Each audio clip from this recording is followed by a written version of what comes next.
ಪ್ರೀತಿಯ ಸಹೋದರ ಸಹೋದರಿಯರೇ, ಯೇಸುವಿನ ಪುನರುತ್ಥಾನದ ಅಥವಾ ಈಸ್ಟರ್ ಹಬ್ಬದ ಶುಭಾಶಯಗಳನ್ನು ನಿಮಗೆ ಕೋರುತ್ತೇನೆ. ಪ್ರಭು ಯೇಸುವಿನ ಜೀವನವು ಅವರ ಪಾಡು, ಯಾತನೆ, ಮರಣದಲ್ಲಿ ಕೊನೆಗೊಳ್ಳಲಿಲ್ಲ. ಬದಲಾಗಿ ಅವರು ಪುನರುತ್ಥಾನರಾದರು. ಈ ಮೂಲಕ ನಮಗೆಲ್ಲರಿಗೂ ಹೊಸ ಭರವಸೆಯನ್ನು ನೀಡಿದರು. ನಾವು ನಿರಂತರವಾಗಿ ಬಾಳುವೆವು. ನಿತ್ಯ ಮರಣಕ್ಕೆ ನಾವು ತುತ್ತಾಗುವುದಿಲ್ಲ, ಬದಲಾಗಿ ನಿತ್ಯ ಜೀವಕ್ಕೆ ನಮ್ಮನ್ನು ಕೂಡ ಕರೆದೊಯ್ಯುವರು ಎಂಬ ಭರವಸೆಯನ್ನ ಪ್ರಭು ಯೇಸುವು ನೀಡಿದ್ದಾರೆ. ಪ್ರಿಯರೇ, ಪ್ರತಿ ಕ್ರೈಸ್ತರ ಜೀವನ ಭರವಸೆಯ ಜೀವನ.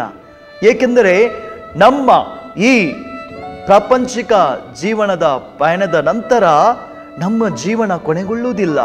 ನಾವು ಕೂಡ ಯೇಸುವಿನೊಂದಿಗೆ ನಿರಂತರವಾಗಿ ಬಾಳುವೆವು. ಈ ಭರವಸೆಯನ್ನ ಈ ಪುನರುತ್ಥಾನದ ಹಬ್ಬವು ನಮಗೆ ನೀಡುತ್ತದೆ.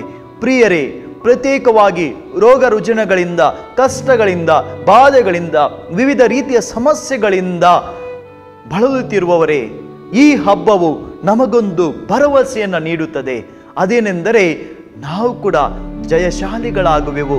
ಈ ಎಲ್ಲ ಜೀವನದಲ್ಲಿರುವ ಕಷ್ಟ, ಸಮಸ್ಯೆಗಳ, ಬಾಧೆಗಳ ನಂತರ ನಮ್ಮ ಈ ಸಾಂಸ್ಕಾರಿಕ ಜೀವನವು ಕೊನೆಗೊಂಡ ನಂತರ ನಾವು ಪ್ರಭು ಯೇಸುವಿನೊಂದಿಗೆ ನಿತ್ಯ ಜೀವದಲ್ಲಿ ಭಾಗಿಗಳಾಗಿ ಅಲ್ಲಿ ಅವರೊಂದಿಗೆ ಸದಾ ಬಾಳುವೆವು.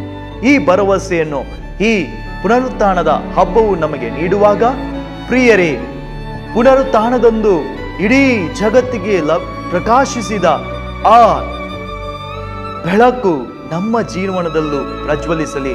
ಪುನರುತ್ಥಾನದ ಕ್ರಿಸ್ತರ ಬೆಳಕು ನಮ್ಮ ಜೀವನದಲ್ಲೂ ನಮ್ಮ ಕುಟುಂಬಗಳಲ್ಲೂ ಪ್ರಸರಿಸಲಿ ಎಂದು ಪ್ರಾರ್ಥಿಸುವ.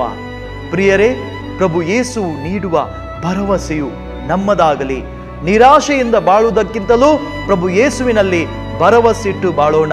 ಪುನರುತ್ಥಾನದ ಕ್ರಿಸ್ತರು ನಮ್ಮೊಂದಿಗಿದ್ದಾರೆ, ನಮ್ಮೊಂದಿಗೆ ಅವರು ಸಾಗುತ್ತಾರೆ. ಒಂದು ದಿನ ನಮ್ಮನ್ನು ಭೇಟಿ ಮಾಡಲು ಅವರು ಬರುವರು.